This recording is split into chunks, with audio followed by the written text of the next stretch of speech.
Hi, everyone, and welcome to CBSN. I'm David Begnaud. The Pentagon has issued a nationwide advisory to military recruiting centers, ordering them to increase security after Thursday's shooting in Chattanooga, Tennessee. This comes as CBS News has learned federal investigators say they have not found any significant evidence that Muhammed Youssef Abdulazeez, who shot and killed 5 military service members, was directly connected or radicalized by ISIS. From Washington, Jeff, what more do you know?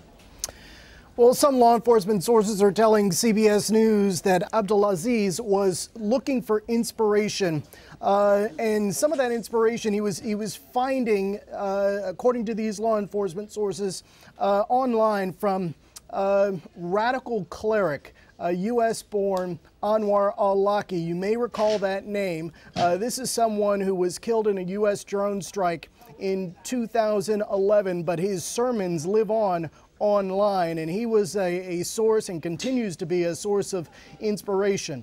So law enforcement sources are saying that the gunman in Chattanooga at times was looking for inspiration online, and he came across religious writings from figures such as Anwar al-Awlaki. That's something that we're learning now.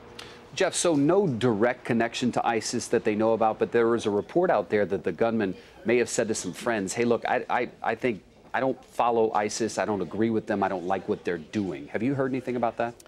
Well, we know that obviously investigators are trying to figure out a motive in this case. What led this gunman to do this in Chattanooga? And what we're learning so far is that there has been no direct link found showing that he was inspired by groups like ISIS or really any other terrorist group overseas. So as they search for a motive, there is still a lot of questions about what may have caused him to carry out this shooting in Tennessee.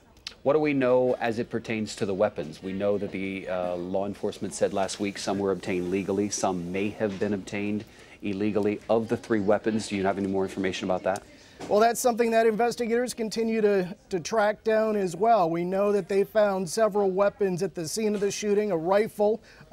We have confirmed that a rifle was found in his home, and friends have told investigators that Abdulazeez would often go to gun ranges and to practice his shooting.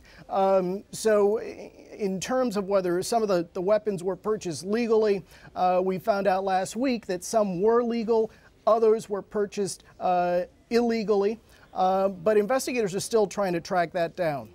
Jeff Pegues in Washington. Jeff, thank you.